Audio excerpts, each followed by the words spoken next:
Alright, so this marks my first and or very first CAS reflection. So, a lot of the things that I ended up doing for this project was quite a lot, to say the least.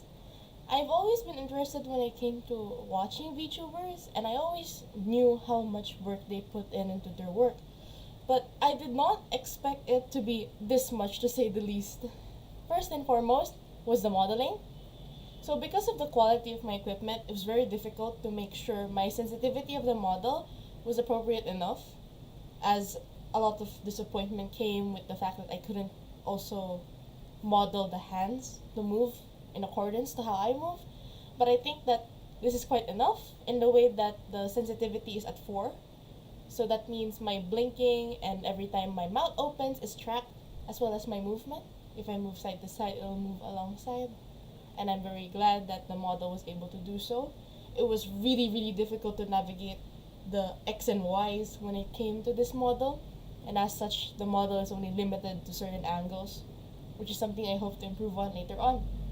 So next up would be, another issue would be designing the background. See, you could easily use a lot of backgrounds available online, but the point of this project was to be, number one, a challenge, but also to express my creativity.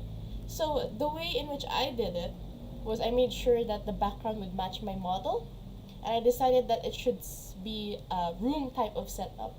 So it shows my comfortability in both my room and the virtual room. So the virtual room took a lot of time to make because I mistakenly assumed that all of the features would stick, and it took me 30 minutes to figure out how exactly to lock certain items in. But overall, I'm very happy with how the room is progressed. Next up is the gaming setup. So the gaming setup was also very difficult because I spent a lot of time wondering why certain things were, despite the fact I could have just easily learned it later on. But I can show you right now. So let's move on. The transitions were also really hard to adapt into. So this is the gaming setup display. It's black right now because I'm not opening software, but this is how it originally looked, and it was very difficult to get it into the black space. Only for me to realize that I just had to make sure that the game only came before the overlay, which is a mistake I spent a lot of time wondering why I did in the first place. So another problem or another thing I wish to expand upon is my loading screens. So let's start with the first one. My model won't be shown in this one, but alright, so for this loading screen, I had the help of Tanichi. So she helped me, draw me, and afterwards I decided to animate it slowly so that it would appear as is. But I also plan on showing another loading screen I worked on. Give me a moment. So this is another loading screen I worked on, and this is only for certain types of screens. It will not be included in all, but essentially this is how it looks like. There are certain games that I believe that doesn't really fit the pastel vibe, and as such, we came up with this one. So next up, we have the thank you for watching.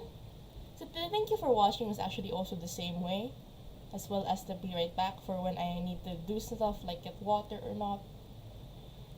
But overall, I think that this CAS project helped me a lot in terms of the way I could express myself. And also, this is quite fun, but also challenging to say the least. It's really interesting to experience what those entertainers you watch do in their daily lives, and to think that they would always prepare stuff the way I do. Even though the way I present stuff takes an hour, they're able to set it up quickly as soon as possible. So I hope to also adapt it later on for my time management skills. And overall, I think that this project, I'm really excited to continue on with this project, and I hope that I will be able to showcase everything I have or every skill I learn. So thank you so much for watching. Bye bye!